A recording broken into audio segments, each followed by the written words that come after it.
Welcome to Airway Exchange, the podcast for empowering educators and inspiring future CRNAs, a new series of Beyond the Mask supported by AANA. We're your host team. I'm Greg Collins. I'm Nikki D'Amico. I'm Erin Martin. And I'm Louisa Martin. We're here to support the community of CRNA educators with conversations to explore, learn, and grow. To pursue excellence in the evolving field of nurse anesthesia education. And to champion our students and enrich the future of the profession. This is Airway Exchange. Welcome back to Airway Exchange. I'm here today, Greg Collins, with my host, Louisa Martin.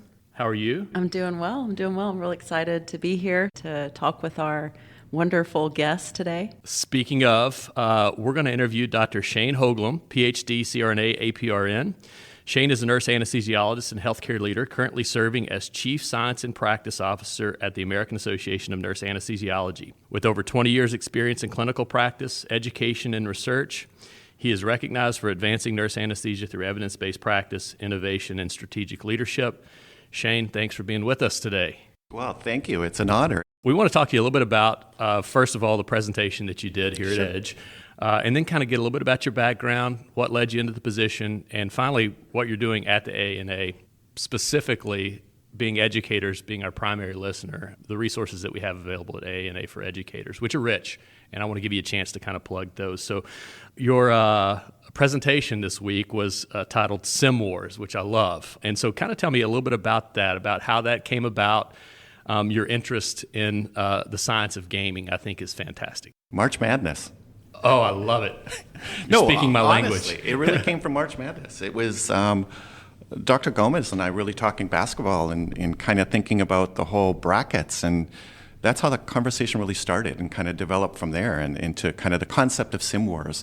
I think what's really unique for the program, University of Miami, again, not just to put a plug in there for them, but one of the unique things about it is we do a peer-to-peer mentorship class where it's third-year students teaching second-year students. So kind of a unique concept there, and what they do, it's through the whole 15 weeks, and it's focused on OB and PEDS. So it was perfectly aligned to them be able to kind of integrate something different into them, and again, trying to pair them up, and trying to make learning fun. It's like Doc Brown, the keynote speaker, was amazing, and it's 4 Fs, and the big first one was fun, right? So it's really that concept of how do we make learning fun? How do we make it different? And kind of tapping into, I think, the learners' competitive spirits.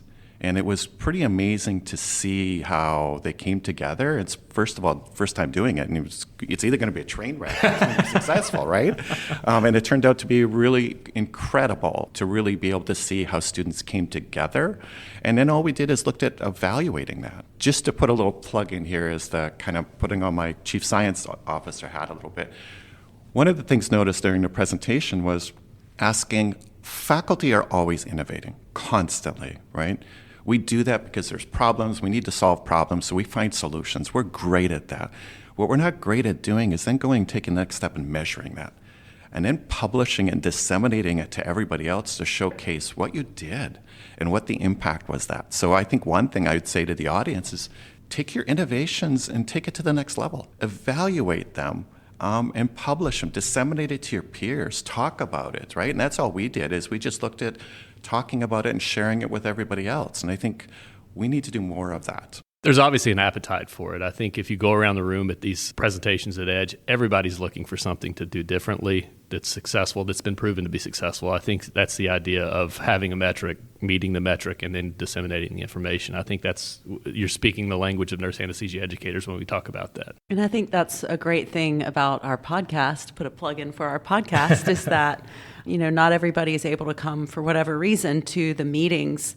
But I feel like the podcast is another avenue for talking about the great innovation, the great work that is being done throughout the country, in the space of nurse anesthesia education. I said that one thing that I've loved about this conference, I love coming to these conferences, is picking up all these new tools for my toolkit and being inspired and rejuvenated, validated, and also just being blown away and humbled that I am among these people, these professionals who are passionate, innovative, as you said. We've spoken a lot about perspective this week, about how getting around your peers, seeing what people are doing.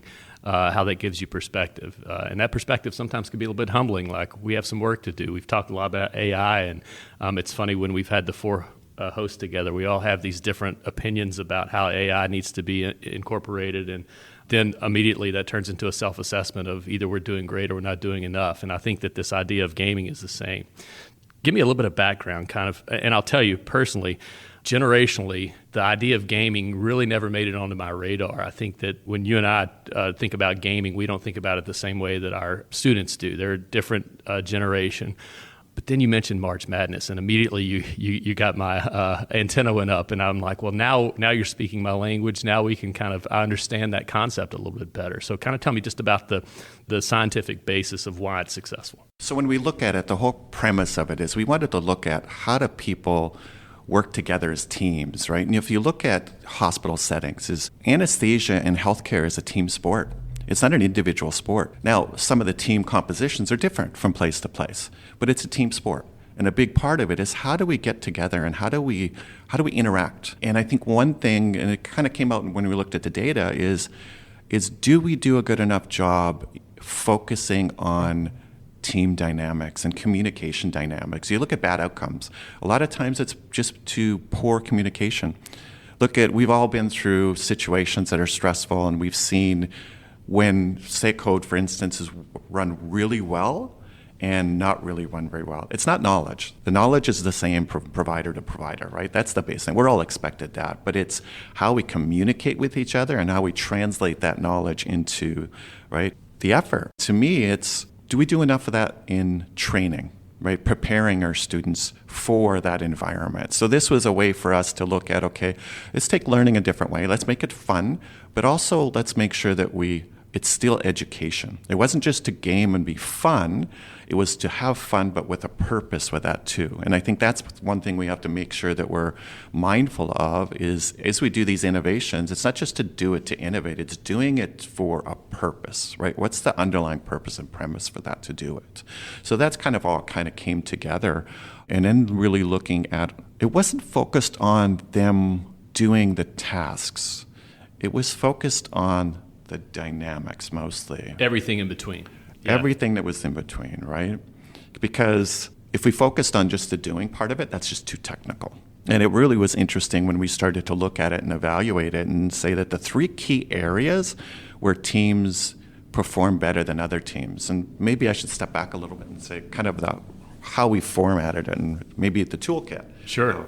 Right? How we did it, kind of plug and play. It was 15 weeks. We did 13 weeks where the students worked together. They built those team dynamics. They would do spinals, epidurals, third years helping with the second year. So they started to form their teams early on and then worked with each other through that first 13 weeks. Then the last 3 weeks of the semester was now the teams coming together in the March Madness and the competitive part of it. And we looked at the first scenarios were more basic. And well, we had to for logistics because we couldn't have very complex sims because if we have a number like 15 teams, we need to be able to whittle that down. There's some issues there. And it can't be too complex, right? Because we need to reproduce that over and over again. So then we did less complex ones. And then what we did is we evaluated them based on professionalism, patient safety, team dynamics, communication, to see which teams did better than the other, and those that scored higher then moved on to the next stage, and then did the same thing over again. And each level that they moved up was a more difficult sim. So it progressively got more difficult until we got to the final, and then that was the most challenging one because we could focus more time and effort into that. And then what we did is we live streamed it to a room where everybody was watching the final competition, and there was pizza, there was sodas, there was drinks, foods, and it was kind of turned into a celebration. That's fun. Yeah. That's fun. And I think that, and I said this earlier, that the idea of the gap sometimes in the generation between faculty and residents, and you're bridging that gap immediately and doing so in a way that both the faculty and the residents kind of get on the same page. Everybody likes to be on a winning team. Obviously, that's not generational. That's been going on for eons. And so I think that's great. You mentioned a couple of metrics that you measured. Tell me kind of how you evaluated that and how those were measured and what made a winning team a winning team. So we looked, first of all, baseline, some readiness to learn and some scales, and everything was validated. We looked at tools that were already validated for this, and they weren't necessarily validated for the purpose that we're using them. So we had to modify a little bit, but some baseline readiness to learn. And then what we did is we used a couple validated tools for us to evaluate them for the performance, right? And again, it was looking at leadership, team dynamics. The tools looked at 3 different levels. They kind of looked at a basic emerging level, kind of intermediate and advanced level. So where the separation came was when we looked at communication. That was a big one that showed the differences between when we looked at participation, and team and critical thinking were key areas that really created that separation of one team doing better than the other team, which kind of highlights also some gaps that maybe we're not doing as good a job in communication. How do we improve critical thinking? And the participation was interesting because team dynamics were so important to their success. Those that had face paint, those that had team names, shirts, that really got into it, they were successful. They gelled. They came together as a team, and you could tell those that didn't, they just didn't gel together. And it was so interesting to watch, not just measure, but just to anecdotally watch and see this happening. I bet. Well, and the idea of watching too, you mentioned the live stream. Everybody gets the opportunity then. If they didn't perform well, they get to see what the team did that performed well, and what immediately a self-audit, compare themselves to the team that performed well, and what can we do better next time. That's a great thing to do. And I think team dynamics cannot be, I think that's something that our program and maybe other programs could do better in really emphasizing the importance of a high-functioning team in the operating room. I know other aspects of healthcare also, but we're focused on the operating room.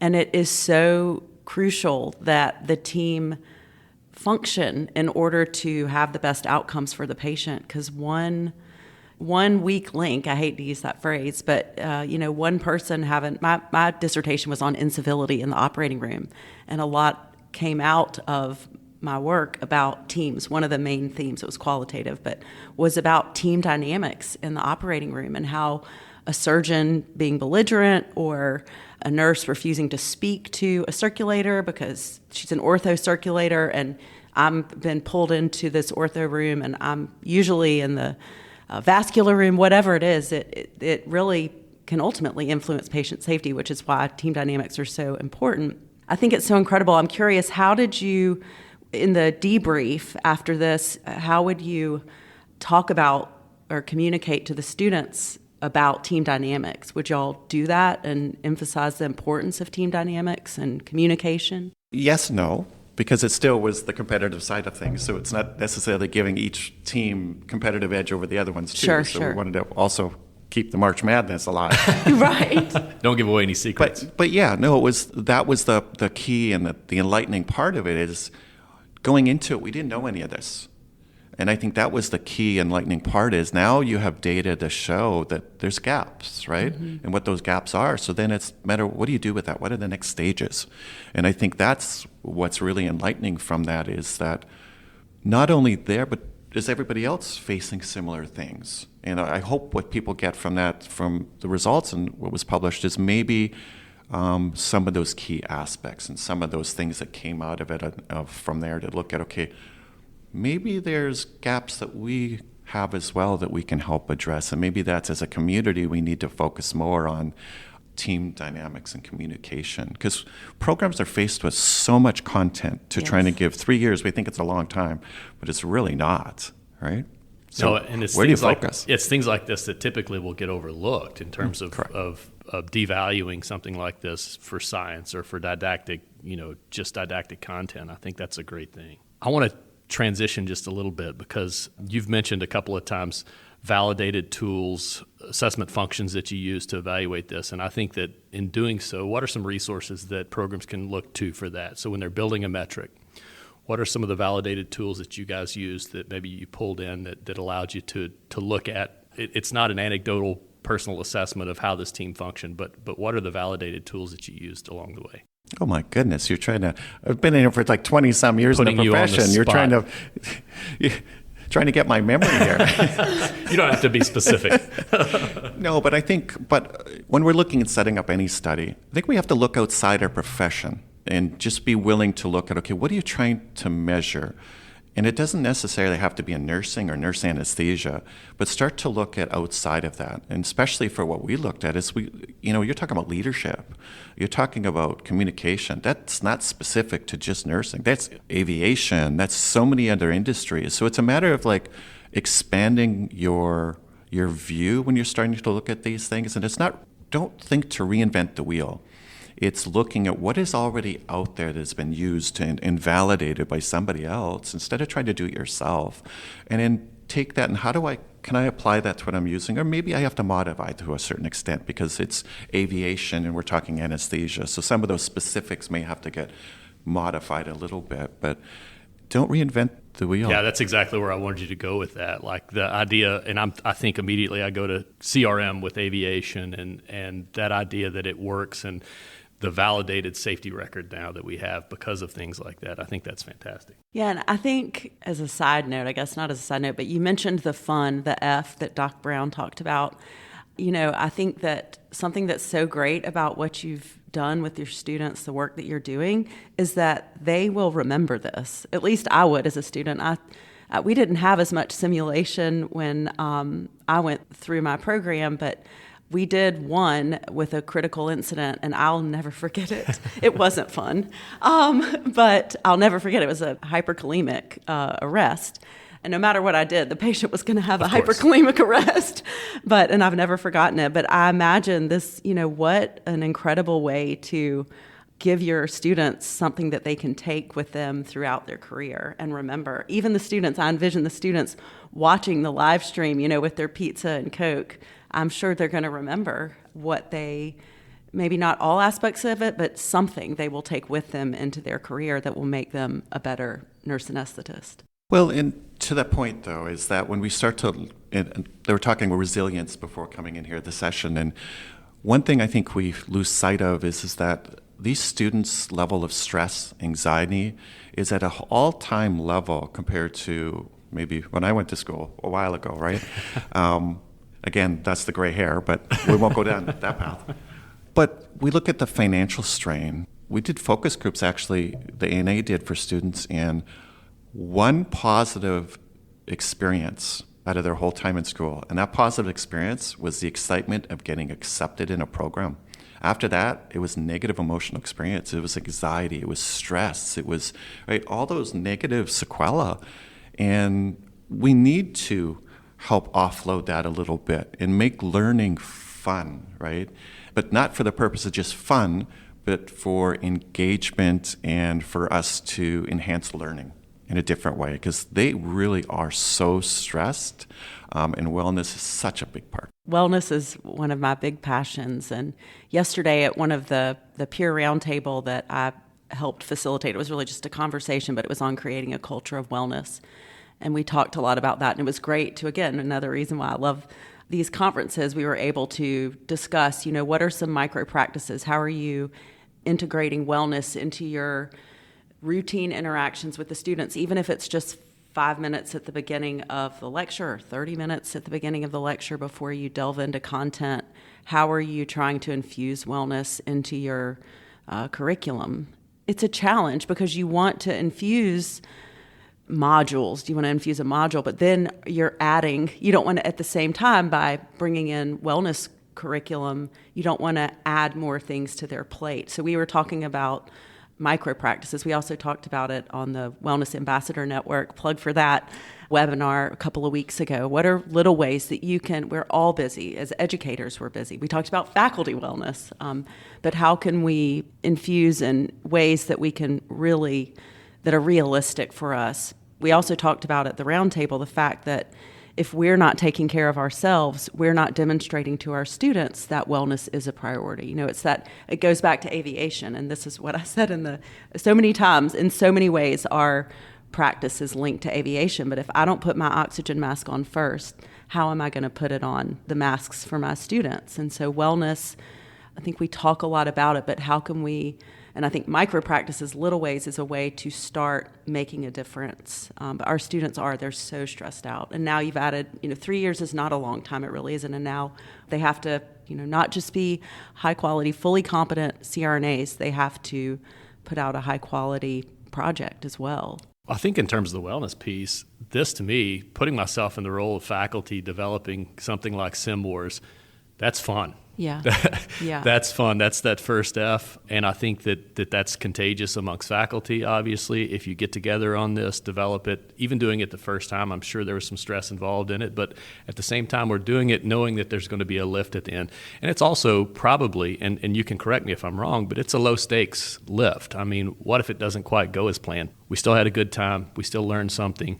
And we got everybody together. Developed kind of enriched your culture a little bit there of getting people together. We're going to do this. It's going to be fun. You're going to learn something. I think on the wellness end, for both faculty and residents, this is a great way to develop that and probably kind of bring those two opposing groups sometimes together a little bit in terms of here's a mission that we're going to do. We're going to have a lot of fun. The residents recognize the effort that goes in from the faculty. The faculty recognize the effort that's going in from the students. And anytime you can do that, I think, in a program is no matter what the ultimate didactic learning that happens, it's a plus for the program.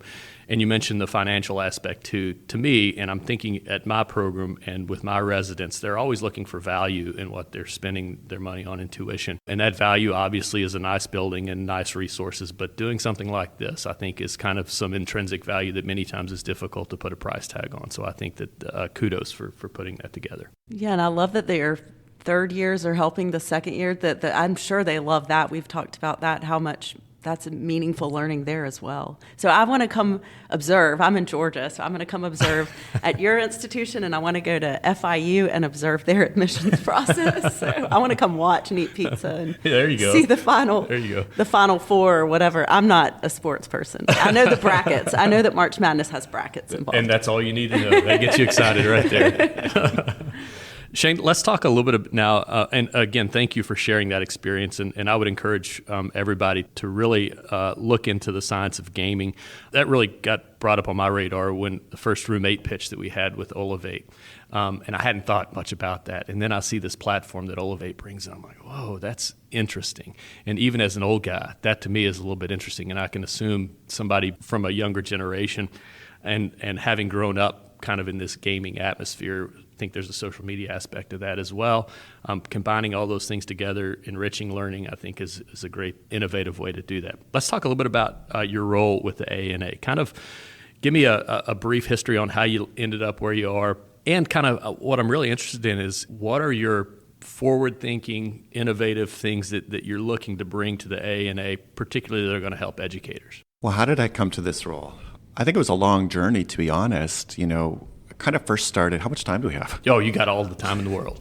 No, but it really started, I think, for me, it was focused on clinical practice, right? When I graduated, it's like I wanted to go out there and tackle the world, and got the opportunity to open up my own practice, an interventional pain clinic in a small critical access hospital. That was extremely rewarding professionally from a clinical side of things, being an entrepreneur, being a business owner, being able to work with the community. And what was so unique about that is you see your patients afterwards in the grocery store and you see the impact. And I think sometimes when we're not in those small settings, as patients come and they go, and you never close the loop.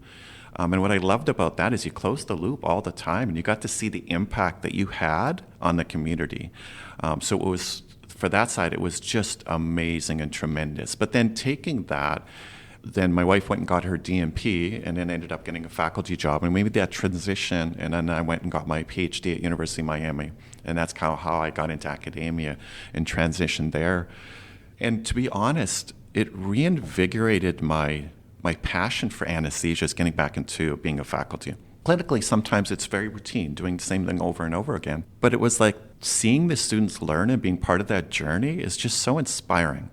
It's so much fun, and it's kind of like back to the whole learning and just enjoying and loving learning. I never looked at my role as, I guess what I looked at my role as, I'm here as a guide through the educational process.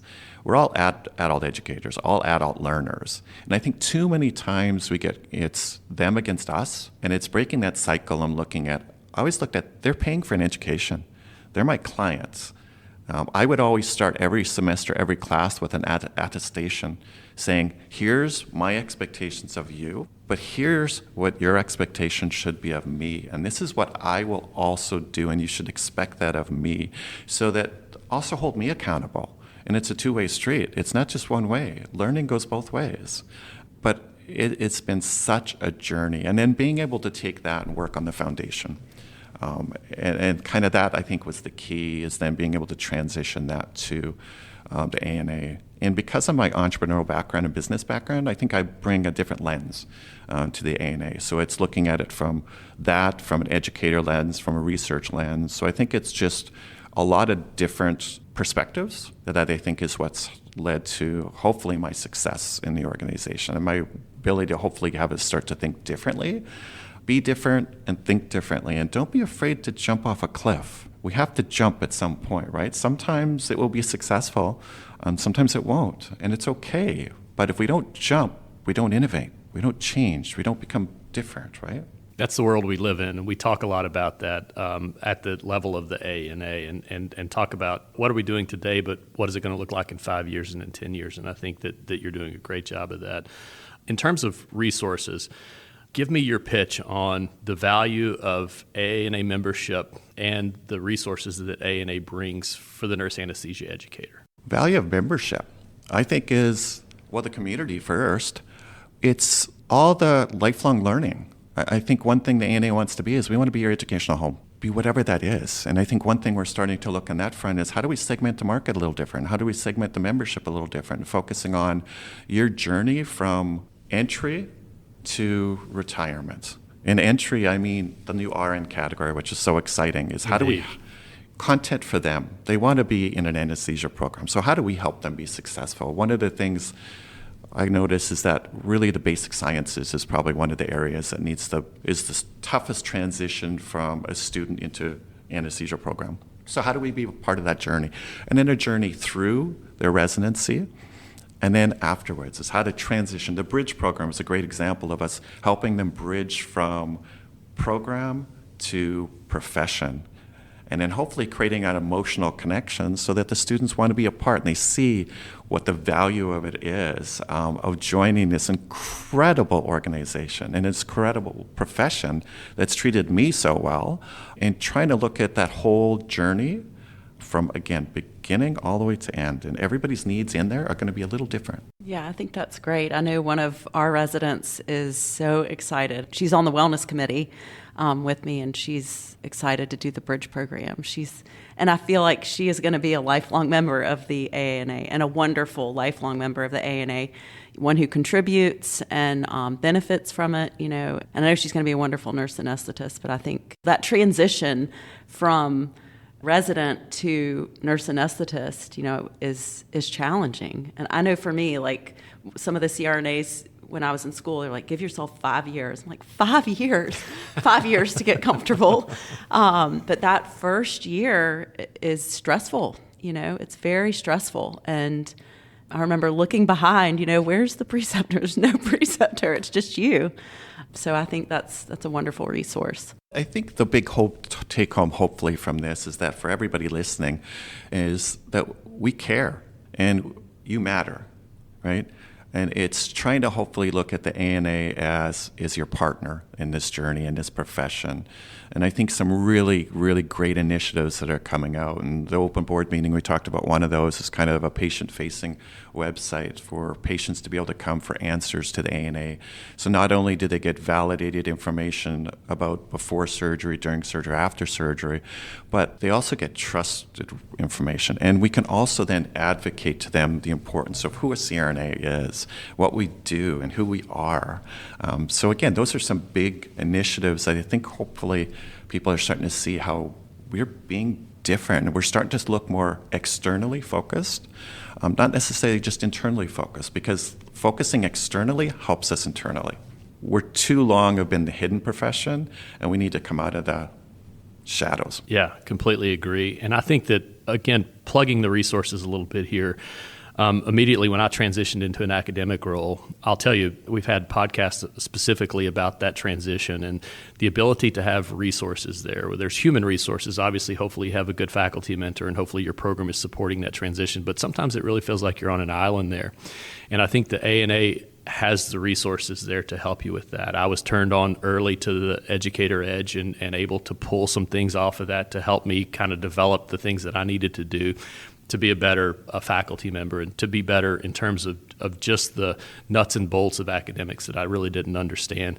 And now the micro-credential too. I think that's a phenomenal way to immediately kind of dip your toes in the water and see what that's about. Allows you a good resource of validated information about here's the way that successful people have gone about that, and now we can solidify that a little bit with the micro-credentials. So I appreciate the effort that the AANA and the, I think, somewhat newly refocused effort on the educators. I think this meeting has been a phenomenal example of how the organization values the educators and understands. We've talked about the gateway to the profession, and I think that we've demonstrated that this weekend at Edge. And so thank you for the work that you do there. I think that it's recognized, and I think that being an educator and also being involved in the AANA, I think that now seeing that complete picture, there's value involved in that, and I think that we've talked about that in terms of student tuition, but in terms of AANA membership with an educator, I think that the organization has done a good job of recognizing that.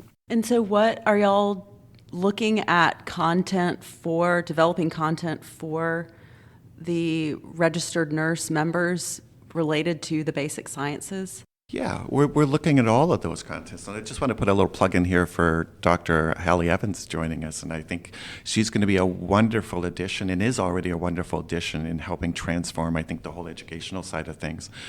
One thing we're trying to focus more on is if you look at the number of members, so if you look at 69,000 members that we have, maybe 6,000 actually attend meetings. And I would encourage people to increase that because it's not just learning, but the social events that are with that. Like aircraft carrier in San Diego, right.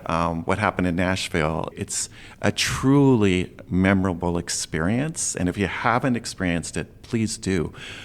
But if we're only looking at 5,000 or 6,000 there, then there's 63,000 that we're not touching. So we're trying to focus a lot more on how do we reach out to those and create content that then gets paired with online and workshops and stuff like that. So you don't need to come to a workshop, for instance, and learn at the workshop. You need to come to the workshop and do. So looking at how do we pre-deliver content and pair that with experiences that are tapping into the kinesthetic part, right?